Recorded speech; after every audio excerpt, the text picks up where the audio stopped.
ভাৰতবৰ্ষ 800 বৰস মুঘল বাদশাহ হুকুমত কৰছে, ৰাজত্ব কৰছে। এই দেশে ইসলামিক ৰাষ্ট্ৰ পুনৰ আজমলৰ বিতৰ্কিত ভিডিঅ'। এই দেশে ইসলামিক ৰাষ্ট্ৰ আজমলৰ মুখত ইছলামিক ৰাষ্ট্ৰৰ প্ৰসংগ, প্ৰকৃত বক্তব্যক বিকৃত কৰি সাম্প্ৰদায়িকতাৰ খেল। নিৰ্বাচনৰ সময়তেই হওক বা আন সময়তেই হওক প্ৰায় বিতৰ্কৰ মাজত সোমাই পৰে বদৰুদ্দিন আজমল। আজমলক লৈ সদায় ধৰ্মীয় মেৰুকৰণৰ এক ৰাজনীতি চলিয়েই থাকে। এইবাৰো তাৰ ব্যতিক্ৰম হোৱা নাই।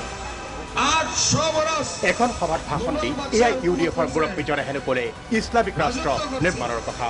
এই দেশে ইসলামিক ৰাষ্ট্ৰ নিষ্ঠস্বাৰ্থ জড়িত মহলে ভিডিঅ' ক্লিপ এটা সামাজিক মাধ্যমত ভাইৰেলো কৰিলে। মুঘল বাদশাহ হুকুমত কৰছে। লিগেল ৰাইটছ অবজাৰভেটৰী নামৰ বেচৰকাৰী সংস্থা এটাই টুইটো কৰিলে, কিন্তু প্ৰকৃত সত্য বেলেগ। প্ৰথমতে শুনক ভাইৰেল হোৱা এই ভিডিঅ' ক্লিপটো। এই ভারতবর্ষ 800 বরস মুঘল বাদশাহ হুকুমত করছে, রাজত্ব করছে। এই দেশে ইসলামিক রাষ্ট্র এতিয়া শুনক প্ৰকৃত সভাখনত আজমলে কি কৈছিল। এই ভারতবর্ষ 800 বরস মুঘল বাদশাহ হুকুমত করছে, রাজত্ব করছে। কোনদিন এই স্বপ্ন দেখার হিম্মত হয়েছে না যে এই দেশে ইসলামিক রাষ্ট্র কোনদিন এই স্বপ্ন দেখার হিম্মত হয়েছে না যে এই দেশে ইসলামিক রাষ্ট্র এতিয়া বুজিলে কি উদ্দেশ্যেৰে আজমলৰ এই বক্তব্য বিকৃত কৰা হৈছিল। এই প্ৰসংগত বদৰুদ্দিন আজমলে হোজাইত এখন সাংবাদিক মেল পাতি ভাষ্য স্পষ্ট কৰি দিয়ে। এইসকলে দেখাইছে মোৰ হ'ব পাৰে, মই যিটো আইডিয়া লৈ আছোঁ, মোৰ ওচৰত আছলি এইটো আছে, মই আপোনালোকক দেখাই দিম।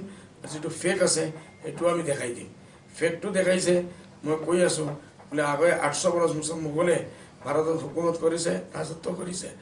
তাৰপিছত ইংৰাজে 200 বৰছ কৰিছে, আৰু এতিয়া ইণ্ডিয়ান নেশ্যনেল কংগ্ৰেছ আৰু UDF মিলি অসমত ইছলামিস্তান বনাব।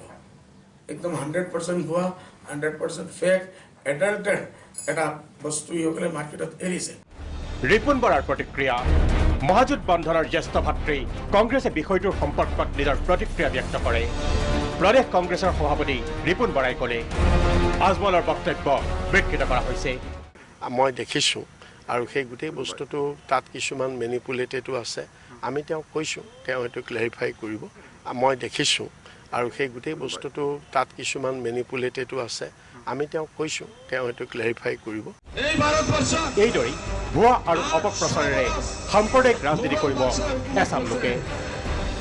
ৰাজত্ব কৰছে। নিৰ্বাচন আহিব আৰু যাব, ইসলামিক ৰাষ্ট্ৰ কিন্তু সমাজখনত সম্প্ৰীতি থাকিব লাগিব। আগন্তুক দিনবোৰত এনে বিকৃত অপপ্ৰচাৰ হয়তো আৰু চলিব। সামাজিক মাধ্যমকো ব্যৱহাৰ কৰিব। কোনদিন এই স্বপ্ন দেখাৰ হিম্মত হয়েছে না যে এই দেশে ইসলামিক ৰাষ্ট্ৰ ইয়াৰ বাবে দেশৰ জনগণ সচেতন হৈ থাকিব লাগিব। Bureau' report, Prag news.